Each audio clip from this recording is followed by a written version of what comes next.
Date bond yield. हाँ, आपने सही सुना, मैंने कहा डेट बॉन्ड यील्ड।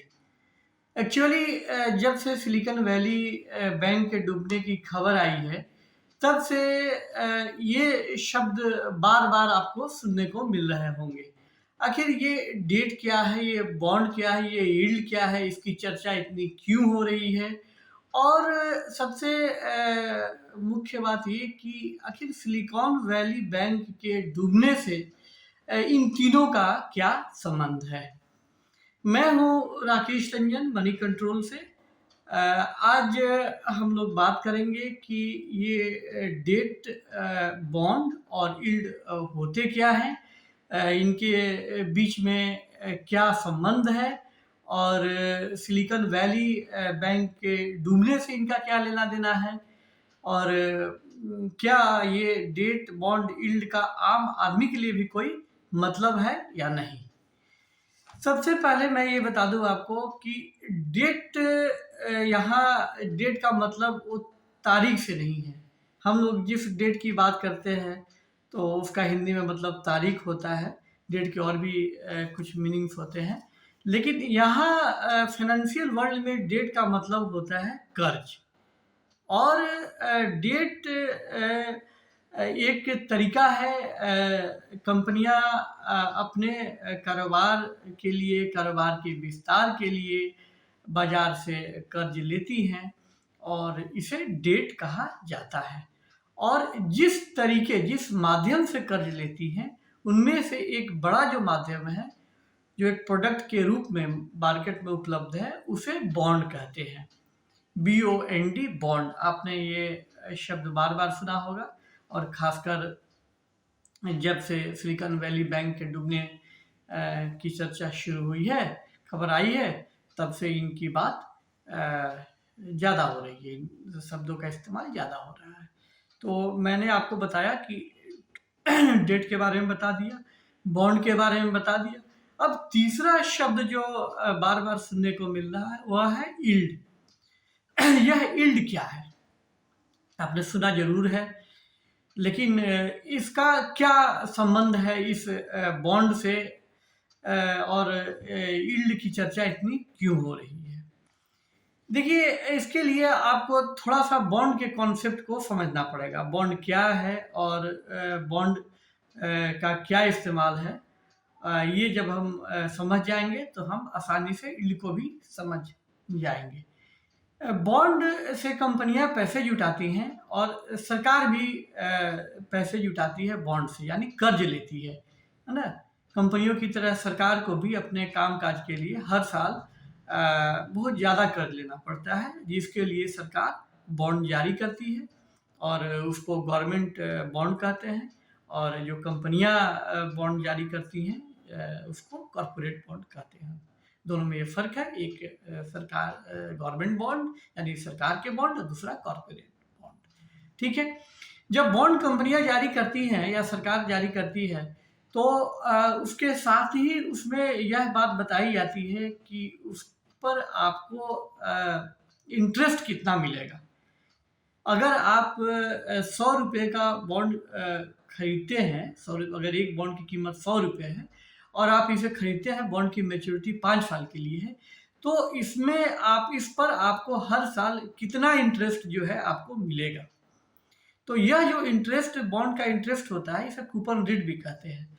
तो बॉन्ड का इंटरेस्ट कंपनियां या सरकार पहले से तय कर देती है, तो खरीदार को यानी इन्वेस्टर को पहले से पता होता है कि वह जिस बॉन्ड में निवेश करने जा रहा है, उस बॉन्ड की कीमत, उस बॉन्ड का इंटरेस्ट रेट क्या होगा। इसलिए इसको फिक्स्ड इनकम इंस्ट्रूमेंट भी कहते हैं, यानी कि यह पहले से तय होता है।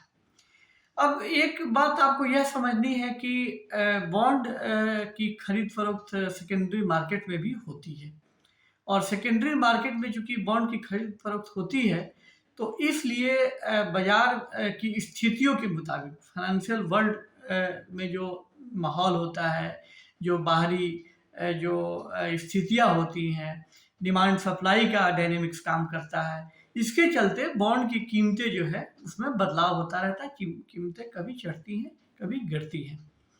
तो अगर बॉन्ड की कीमत अगर 100 रुपये है और उस पे आपको 10% का इंटरेस्ट मिल रहा है, सरकार या कंपनी ने वादा किया है कि 10% का इंटरेस्ट मिलेगा, तो आपको हर साल यानी कि 1 साल में 100 रुपये के बॉन्ड पे आपको 10 रुपये का इंटरेस्ट मिलेगा। ठीक है, आपने इसे सरकार ने जब बॉन्ड इशू किया था या कंपनी ने इशू किया था तो आपने खरीदा था, तो आपने इस बॉन्ड की कीमत 100 रुपये चुकाई थी, जो उसका फेस वैल्यू था। अब सेकेंडरी मार्केट में जब इसकी ट्रेडिंग होती है तो बाजार के डायनामिक्स के मुताबिक इसकी कीमतें चढ़ते उतरते रहती हैं। तो मान लीजिए कि 100 रुपये की कीमत जो है वह बॉन्ड की ज़्यादा सप्लाई की वजह से गिरकर 90 रुपये हो जाती है। अब 90 रुपये जब बॉन्ड की कीमत हो गई तो आपको जो 10 रुपये का इंटरेस्ट रेट 100 रुपये पर मिलने वाला था, वह आपको अब 90 रुपये पर ही मिल जाएगा। यानी कि आपका फायदा जो है वो आपका अब बढ़ गया है। पहले 10 रुपये के मुनाफे के लिए आपको 100 रुपये इन्वेस्ट करने थे और अब आपको 10 रुपये के मुनाफे के लिए 90 रुपये इन्वेस्ट करने हैं। और इसी तरह से बॉन्ड की कीमतें अगर बढ़ जाती हैं, मान लीजिए कि 100 की जगह बॉन्ड की कीमत बढ़कर 110 रुपये हो गई, तो यानी कि पहले आपको 10 रुपये मुनाफे के लिए 100 रुपये इन्वेस्ट करना पड़ता था, अब आपको 110 रुपये इन्वेस्ट करना पड़ेगा। तो ये जो आप देख रहे हैं कि जो रिटर्न जो आपका वेरी कर रहा है, यानी कि पहले जो 100 रुपये पे आपका 10 मुनाफा मिल रहा था, वो 90 रुपये पे आपको मिल रहा है, और फिर अगर बॉन्ड की कीमत बढ़ जाती है तो 110 रुपये पे ही 100 रुपये मिल रहे हैं, तो इसे यील्ड कहते हैं, है ना। तो यह यील्ड जो है वह घटती बढ़ती रहती है, और चूंकि बॉन्ड की कीमतों का से इसका सीधा संबंध है, तो अगर बॉन्ड की कीमत अगर घट रही है बाजार में तो उसकी यील्ड बढ़ जाएगी, और बॉन्ड की कीमत अगर बाजार में बढ़ रही है तो उसकी यील्ड घट जाएगी। फिर मैं एक बार आपको बता देता हूँ कि इसका क्या मतलब है कि पहले 100 रुपये आपने निवेश किया था बॉन्ड में, जिस पर आपको 10% इंटरेस्ट मिल रहा था। अब बॉन्ड की कीमत घट जाने से आपको 90 रुपये इन्वेस्ट करने पर ही आपको 10 रुपये का मुनाफा हो रहा है। तो यह है कि यील्ड बढ़ गई है। और इसी तरह से अगर 10 रुपये के मुनाफे के लिए आपको 100 की जगह 110 रुपये इन्वेस्ट करने हैं, तो इसका मतलब है कि बॉन्ड की यील्ड जो है वो घट गई है। ये तो हो गई आपको तीनों चीज़ें, मैंने तीनों चीज़ों के बारे में हमने बात कर ली, डेट, बॉन्ड और यील्ड के बारे में। अब सवाल ये है कि सिलिकॉन वैली बैंक से इस बॉन्ड यील्ड का क्या संबंध है, और सिलिकॉन वैली के बाद अमेरिका में खासकर और दुनिया के दूसरे देशों में भी कई बैंकों पे खतरा बढ़ गया है। तो यह खतरा क्यों बढ़ गया है, तो इसके लिए जो है कि हम आपको बताते हैं कि अब क्या है कि बैंक जो है वो इंडिया में भी है और विदेश में भी है, कि बैंक अपने डिपॉजिट का, यानी कि उनका जो कुल एसेट आप कह सकते हैं कि जो होता है उसका बड़ा हिस्सा वो बॉन्ड में निवेश करते हैं, और रेगुलेटरी रिक्वायरमेंट भी ये होता है ना, आरबीआई के गाइडलाइंस है कि इंडिया में बैंकों को अपने डिपॉजिट्स का एक हिस्सा जो है वो करना अनिवार्य है। उसी तरह से विदेश में भी नियम है। कई बार बैंक जो है कि सरप्लस पैसा होने पर भी अगर उनके पास डिपॉजिट बहुत बढ़ गया, उस डिपॉजिट को डिप्लॉय नहीं कर पा रहे, इस्तेमाल नहीं कर पा रहे हैं, तो फिर वो बॉन्ड में ज़्यादा इन्वेस्ट करते हैं, क्योंकि उससे उनको पता होता है कि भाई हमें ये इतना एक फिक्स्ड जो इंटरेस्ट है वो हमारे पैसे पे मिलता रहेगा। सिलिकॉन वैली बैंक ने बॉन्ड में बहुत ज़्यादा पैसा लगाया था, और इस पैसे को उसने तब लगाया था जब बॉन्ड की पर बहुत अच्छा इंटरेस्ट मिल रहा था, यानी कि बॉन्ड की यील्ड जो थी वो अच्छी थी। अब हुआ क्या कि पिछले साल इन्फ्लेशन को काबू में करने के लिए दुनिया भर के सेंट्रल बैंकों ने, केंद्रीय बैंकों ने, जिसमें कि फेडरल रिजर्व सबसे पहले है, अमेरिका का केंद्रीय बैंक, उसने इंटरेस्ट रेट बढ़ाना शुरू किया। इंटरेस्ट रेट वह लगातार बढ़ा रहा है, अभी भी ये सिलसिला जारी है। इंडिया में भी आरबीआई उसी तरह से इंटरेस्ट रेट बढ़ा रहा है। तो इंटरेस्ट रेट बढ़ाने की वजह से जो है कि उसका सीधा असर बॉन्ड मार्केट पर पड़ा। बॉन्ड की कीमतें जो है वो बॉन्ड की कीमतें जो है वो गिर गई। तो जिसके चलते जो है कि आपको यील्ड जो है वो बढ़ गई।